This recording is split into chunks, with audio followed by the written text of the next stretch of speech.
शांति। आज 19 जून 2022 के अव्यक्त बाप दादा के महावाक्य हैं। रिवाइज तारीख हैं 6 अप्रैल 1991। मुरली का सार है कर्मातीत स्थिति की निशानियाँ। कर्मातीत स्थिति की निशानियाँ। कर्मातीत स्थिति के समीप आ रहे हैं।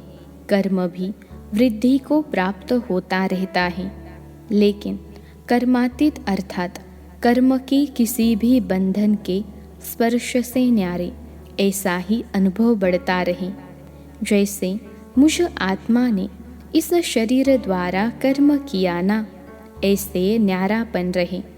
न कार्य के स्पर्श करने का और करने के बाद जो रिजल्ट हुई उस फल को प्राप्त करने में भी न्यारापन। कर्म का फल अर्थात जो रिजल्ट निकलती है उसका भी स्पर्श न हो, बिल्कुल ही न्यारापन अनुभव होता रहे, जैसे कि दूसरे कोई ने कराया और मैंने किया, किसी ने कराया और मैं निमित्त बनी, लेकिन निमित्त बनने में भी न्यारापन। ऐसी कर्माती स्थिति बढ़ती जाती है। ऐसा फील होता है महारथियों की स्थिति औरों से न्यारी और प्यारी स्पष्ट हो रही है ना। जैसे ब्रह्मा बाप स्पष्ट थे, ऐसे नंबरवार आप निमित्त आत्माएं भी साकार स्वरूप से स्पष्ट होती जाती। कर्मातीत अर्थात न्यारा और प्यारा कर्म दूसरे भी करते हैं और आप भी करते हो, लेकिन आपके कर्म करने में अंतर है, स्थिति में अंतर है। जो कुछ बीता और न्यारा बन गया, कर्म किया और वह करने के बाद ऐसा अनुभव होगा जैसे कि कुछ किया नहीं, कराने वाले ने करा लिया। ऐसी स्थिति का अनुभव करते रहेंगे। हल्कापन रहेगा, कर्म करते भी तन का भी हल्कापन, मन की स्थिति का भी हल्कापन। कर्म की रिजल्ट मन को खींच लेती है। ऐसी स्थिति है, जितना ही कार्य बढ़ता जाएगा उतना ही हल्कापन भी बढ़ता जाएगा। कर्म अपनी तरफ आकर्षित नहीं करेगा, लेकिन मालिक होकर कर्म कराने वाला करा रहा है और निमित्त करने वाले निमित्त बनकर कर रहे हैं। आत्मा के हल्केपन की निशानी है। आत्मा की जो विशेष शक्तियाँ हैं, मन, बुद्धि, संस्कार, यह तीनों ही ऐसी हल्की होती जाएगी। संकल्प भी बिल्कुल ही हल्की स्थिति का अनुभव कराएंगे।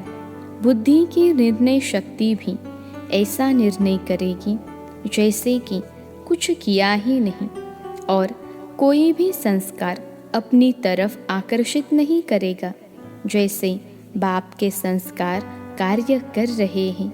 यह मन, बुद्धि, संस्कार, सूक्ष्म शक्तियाँ जो हैं, तीनों में लाइट यानी हल्का अनुभव करेंगे।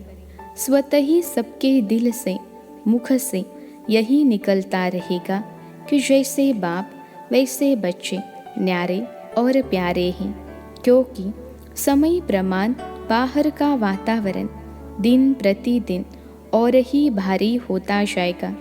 जितना ही बाहर का वातावरण भारी होगा, उतना ही अनन्य बच्चों के संकल्प, कर्म, संबंध लाइट और हल्के होते जाएंगे, और इस लाइटनेस के कारण सारा कार्य लाइट चलता रहेगा।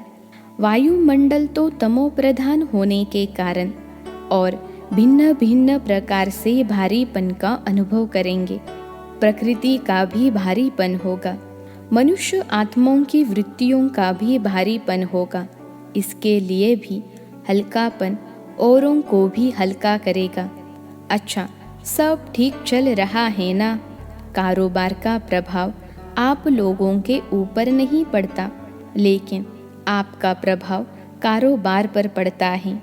जो कुछ भी करते हो, सुनते हो, तो आपके हल्केपन की स्थिति का प्रभाव कार्य पर पड़ता है। कार्य की हलचल का प्रभाव आप लोगों के ऊपर नहीं आता। अचल स्थिति कार्य को भी अचल बना देती है।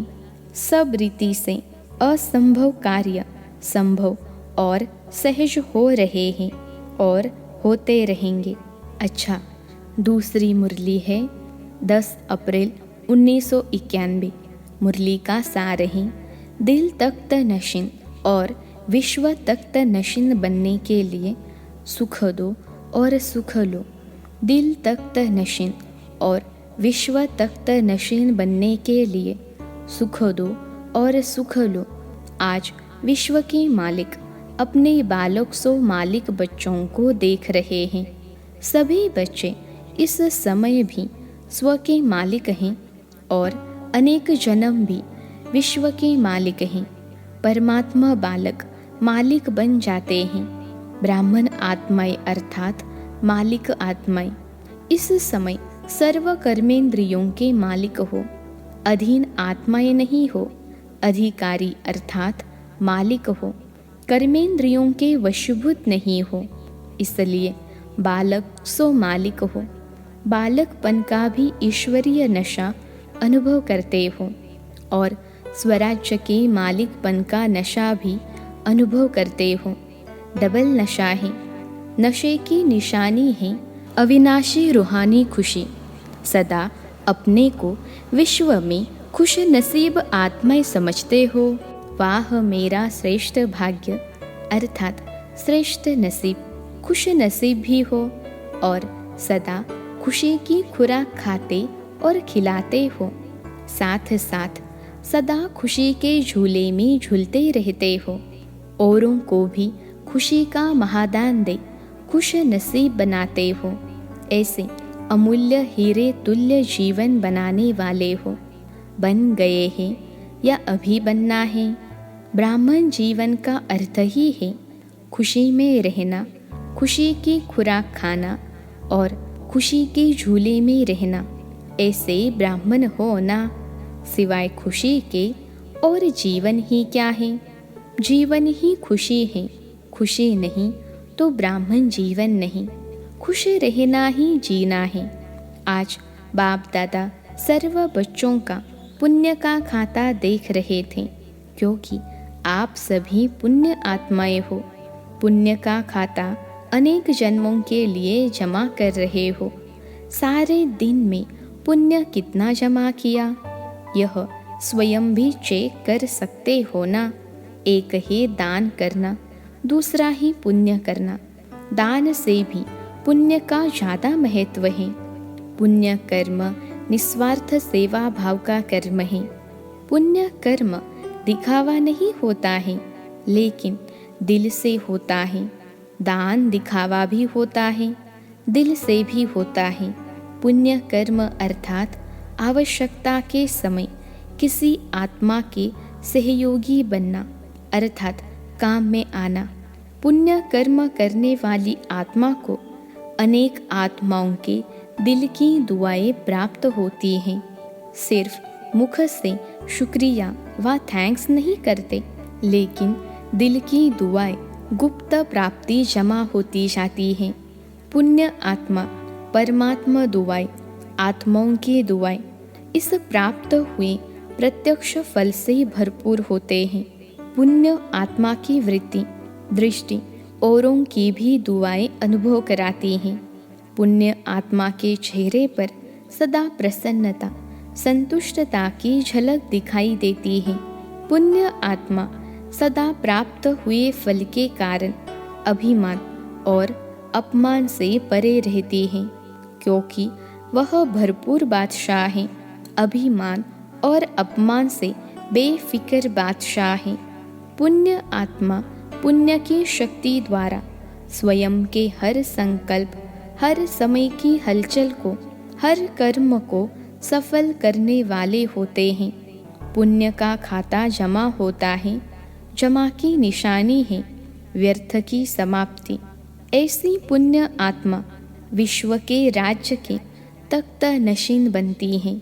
तो अपने खाते को चेक करो कि ऐसे पुण्य आत्मा कहाँ तक बने हैं। अगर पूछेंगे कि सभी पुण्य आत्मा हो तो सब हाजी कहेंगे ना, है भी सभी पुण्य आत्मा, लेकिन नंबरवार हैं कि सब नंबर 1 है? नंबरवार है ना? सतयुग त्रेता की विश्व के तख्त पर कितने बैठेंगे? सभी इकट्ठे बैठेंगे तो नंबरवार है ना? नंबर क्यों बनते हैं? कारण एक विशेष बात बाप दादा ने बच्चों की चेक की और वही बात नंबर 1 बनने में रुकावट डालती है। अभी तपस्या वर्ष में सभी का लक्ष्य संपूर्ण बनने का है या नंबरवार बनने का है? संपूर्ण बनना है ना? आप सभी एक स्लोगन बोलते भी हो और लिखकर लगाते भी हो, वह है सुख दो और सुख लो, दुख न दो, दुख न लो। यह स्लोगन पक्का है तो रिजल्ट में क्या देखा?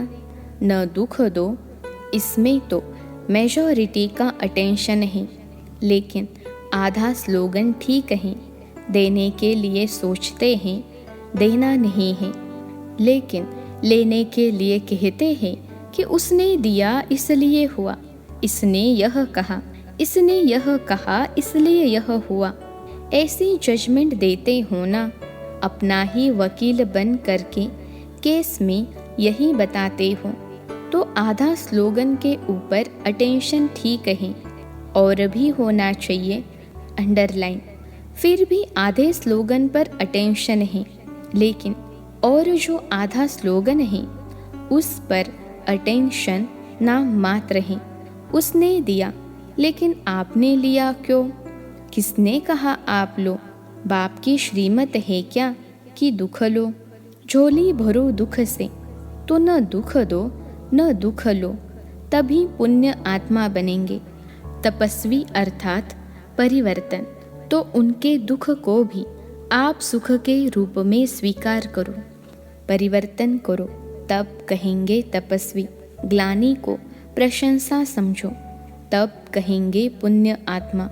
जगत अम्बा माँ ने सदैव सभी बच्चों को यही पाठ पक्का कराया कि गाली देने वाले या दुख देने वाली आत्मा को भी अपने रहमदिल स्वरूप से, रहम की दृष्टि से देखो, ग्लानि की दृष्टि से नहीं। वह गाली देवे, आप फूल चढ़ाओ, तब कहेंगे पुण्य आत्मा। ग्लानि वाले को दिल से गले लगाओ, बाहर से गले नहीं लगाना, लेकिन मन से। तो पुण्य के खाते जमा होने में विघ्न रूप यही बात बनती है। मुझे दुख लेना भी नहीं है, देना तो है ही नहीं, लेकिन लेना भी नहीं है। जब अच्छी चीज़ नहीं है तो फिर कीचड़ा लेकर जमा क्यों करते हो? जहाँ दुख लिया कीचड़ा जमा हुआ, तो कीचड़े से क्या निकलेंगे? पाप के अंश रूपी जम्स। अभी मोटे पाप तो नहीं करते हो ना, अभी पाप का अंश रह गया है, लेकिन अंश भी नहीं होना चाहिए। कई बच्चे बड़ी मीठी मीठी बातें सुनाते हैं, रूह रिहान तो सभी करते हैं ना। एक स्लोगन तो सभी का पक्का हो गया है, चाहते तो नहीं थे लेकिन हो गया। जब आप नहीं चाहते हो तो और कौन चाहता? जो कहते हो गया। और कोई आत्मा है? होना नहीं चाहिए लेकिन होता है, यह कौन बोलता है? और कोई आत्मा बोलती है कि आप बोलते हो? तो तपस्या इन बातों के कारण सिद्ध नहीं कर सकेंगे। जो होना नहीं चाहिए, जो करने नहीं चाहते, वह न होना ही न करना ही पुण्य आत्मा की निशानी है। बाप दादा के पास रोज बच्चों की अनेक ऐसी कहानियाँ आती हैं। बोलने में इतनी इंटरेस्ट वाली कहानियाँ करके बताते जो सुनते रहो। कोई लंबी कहानी बताने में आदती है, कोई छोटी बताते, लेकिन कहानियाँ बहुत बताते हैं। आज इस वर्ष के मिलन की अंतिम टुम्बी है ना, सभी टुम्बी लगाने आए हो ना। जबकि भक्ति मार्ग में भी डुबकी लगाते हैं तो कोई न कोई संकल्प ज़रूर करते हैं, चाहे कुछ स्वाहा करते हैं, चाहे कुछ स्वार्थ रखते हैं, दोनों से संकल्प करते हैं, तो तपस्या वर्ष में यह संकल्प करो कि सारा दिन संकल्प द्वारा, बोल द्वारा, कर्म द्वारा पुण्य आत्मा बन पुण्य करेंगे। और पुण्य की निशानी बताई कि पुण्य का प्रत्यक्ष फल है हर आत्मा की दुआएं। हर संकल्प में पुण्य जमा हो, बोल में दुआएं जमा हो, संबंध संपर्क से, दिल से सहयोग की शुक्रिया निकले। इसको कहते हैं तपस्या। ऐसी तपस्या विश्व परिवर्तन का आधार बनेगी। ऐसी रिजल्ट पर प्राइज मिलेगी। फिर कहानी नहीं सुनाना कि ऐसा हो गया। वैसे पहला नंबर प्राइज सभी टीचर्स को लेना चाहिए और साथ में मधुबन निवासियों को लेना चाहिए, क्योंकि मधुबन की लहर निमित्त टीचर्स की लहर प्रवृत्ति वालों तक, गॉडली स्टूडेंट्स तक सहज पहुंचती है। तो आप सब नंबर आगे तो हो ही जाएंगे। अब देखेंगे कि किस किस के नाम प्राइज में आते हैं। टीचर्स के आते या मधुबन वालों के या गॉडली स्टूडेंट के आते हैं। डबल विदेशी भी तीव्र पुरुषार्थ कर रहे हैं। बाप दादा के पास प्राइज बहुत हैं, जितना चाहो ले सकते हो। प्राइज की कमी नहीं है, भंडारे भरपूर हैं। अच्छा, सभी मेले में पहुंच गए हैं। मेला अच्छा लगा कि तकलीफ हुई। बारिश ने भी स्वागत किया। प्रकृति का भी आपसे प्यार है। घबराए तो नहीं ना। ब्रह्मा भोजन तो अच्छा मिला ना। 63 जन्म तो धक्के खाए हैं, अभी तो और ही ठिकाना मिलाना। 3 पैर पृथ्वी तो मिली ना। इतना बड़ा हॉल जो बनाया है, तो हॉल की भी शोभा बढ़ाई ना। हॉल को सहज सफल किया ना। किसी को भी तकलीफ तो नहीं हुई ना। लेकिन ऐसे नहीं मेला करते रहना। रचना के साथ साधन भी साथ ही आते हैं। अच्छा, सर्व बालक सो मालिक श्रेष्ठ आत्माओं को सदा हर कदम में पुण्य का खाता जमा करने वाली पुण्य आत्माओं को सदा दिल तख्त नशीन और विश्व के तख्त अधिकारी विशेष आत्माओं को सदा सुख देने और सुख लेने वाले मास्टर सुख के सागर आत्माओं को सदा खुशी में रहने वाले और खुशी देने वाले मास्टर दाता बच्चों को बाप दादा का याद प्यार और नमस्ते। हम रूहानी बच्चों की सिखिलते रूहानी माता पिता बाप दादा को याद प्यार, गुड मॉर्निंग और नमस्ते बाबा नमस्ते। दादियों से बाप दादा ने देखा कि सभी महारथियों ने दिल से सबको शक्तिशाली बनाने की सेवा बहुत अच्छी की। इसके लिए शुक्रिया क्या करें। लेकिन खाता बहुत जमा हुआ, बहुत बड़ा खाता जमा हुआ।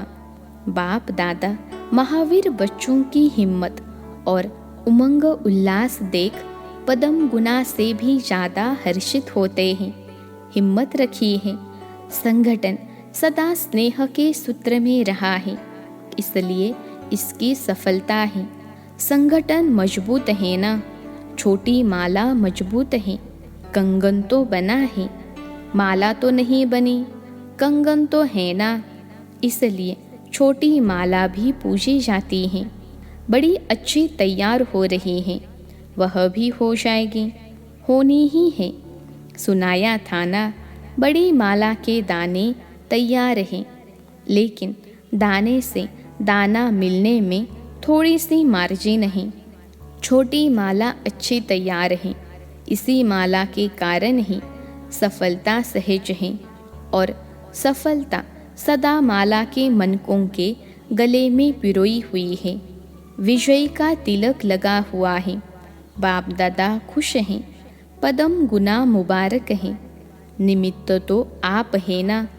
बाप तो करावन हार हैं, करने वाला कौन है। करने के लिए निमित्त आप हो। बाप तो बैकबोन है, इसलिए बहुत अच्छी प्राप्ति की रीति भी निभाई और पालना की रीति भी अच्छी निभाई। अच्छा, आज का वरदान है, अच्छे संकल्प रूपी बीज द्वारा अच्छा फल प्राप्त करने वाले सिद्धि स्वरूप आत्मा भव। अच्छे संकल्प रूपी बीज द्वारा अच्छा फल प्राप्त करने वाले सिद्धि स्वरूप आत्मा भव। विश्लेषण है, सिद्धि स्वरूप आत्माओं के हर संकल्प अपने प्रति व दूसरों के प्रति सिद्ध होने वाले होते हैं। उन्हें हर कर्म में सिद्धि प्राप्त होती है। वे जो बोलते हैं वह सिद्ध हो जाते हैं। इसलिए सतवचन कहा जाता है। सिद्धि स्वरूप आत्माओं का हर संकल्प, बोल और कर्म सिद्धि प्राप्त होने वाला होता है, व्यर्थ नहीं। यदि संकल्प रूपी बीज बहुत अच्छा है लेकिन फल अच्छा नहीं निकलता तो दृढ़ धारणा की धरनी ठीक नहीं है या अटेंशन की परहेज में कमी है। आज का स्लोगन है, दुख की लहर से मुक्त होना है तो कर्म योगी बनकर हर कर्म करो। दुख की लहर से मुक्त होना है तो कर्म योगी बनकर हर कर्म करो। सूचना है, आज मास का तीसरा रविवार है। सभी राज्यों की तपस्वी भाई बहनें सायंकाल 6:30 से 7:30 बजे तक विशेष योग अभ्यास के समय अपने आकारी फरिश्ते स्वरूप में स्थित हो विश्व परिक्रमा करते हुए प्रकृति सहित सर्व आत्माओं को लाइट माइट देने की सेवा करें। अच्छा, ओम शांति।